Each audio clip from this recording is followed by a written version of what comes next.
Well, Japan has come up with a possible solution for two pressing problems: a pension shortfall and a shortage of skilled workers. It's raising the retirement age from 60 to 65 and pushing back pension payments. Now, unlike how this type of measure has been received in European countries with protests and riots, many elderly Japanese have actually welcomed the chance to get back to work. For more on this, let's check in with Mike Firn in Tokyo. Mike.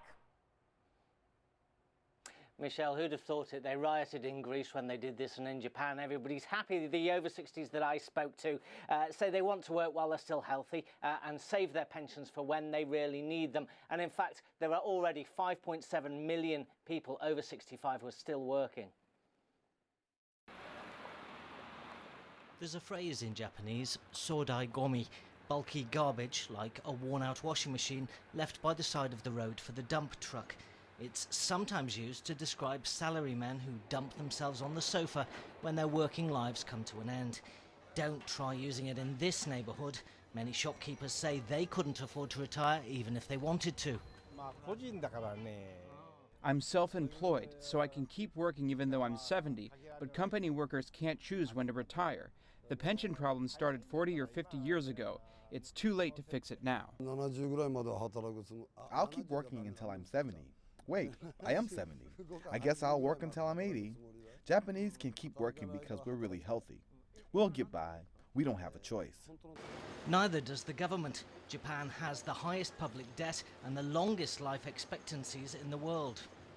Now the real pension problem is coming. More and more people getting out of the workforce, so the real costs for Social Security are just starting these years, and this will be a huge challenge, and the government so far has almost no clue how to deal with that, except extending the retirement age. That and making people wait longer for their old age pensions, starting at 61 years old next year and rising to 65 years by 2025.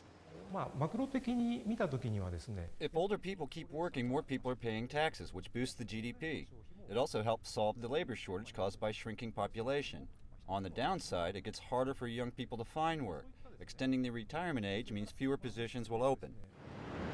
A quarter of this year's graduates from Japanese universities are only working part-time. 6% haven't found a job at all, and they're not going back to school.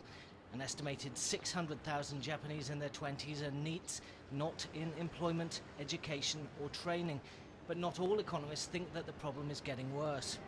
There has been a lost generation of young people before, but now the service sector is really gaining in productivity, in incomes, in dynamics. It's driving the economy, and the young people are already there. So this has been a transitory problem which will probably be gone in a few years. Even if more young people find work and older workers put off retirement, the pension problem may still take a long time to fix. Allowing people to work an extra 5 years may not be enough. A quarter of Japanese are aged 65 or over, and that is forecast to rise to 50% in 40 years' time. With half the population claiming pensions, it'll put a huge strain on those still working and paying tax.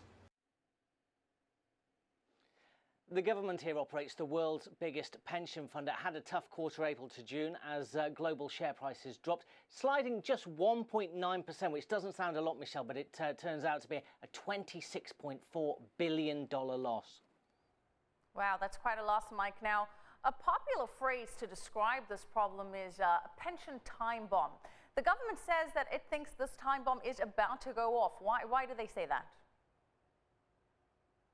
Well, they say they're going to run out of money by November if they can't pass a bond issuance bill. Parliament ends next Saturday, and there was a no confidence vote against the censure vote, I should say, against the Prime Minister. As part of that, the opposition say they're going to block bills, including this bond issuance bill, which covers 42% of this year's budget. So the Finance Minister says rather than running out of money, he's looking at cutbacks, university grants, government travel budget, possible foreign aid payments as well getting chopped back so that we can keep funding the budget until they can get permission to issue more bonds. But they may not be around that long because there's talk of the government calling an election and a lot of people saying that they may not get back in.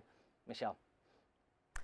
A lot of political pressure. Thanks very much, Mike Firn, live for us from Tokyo.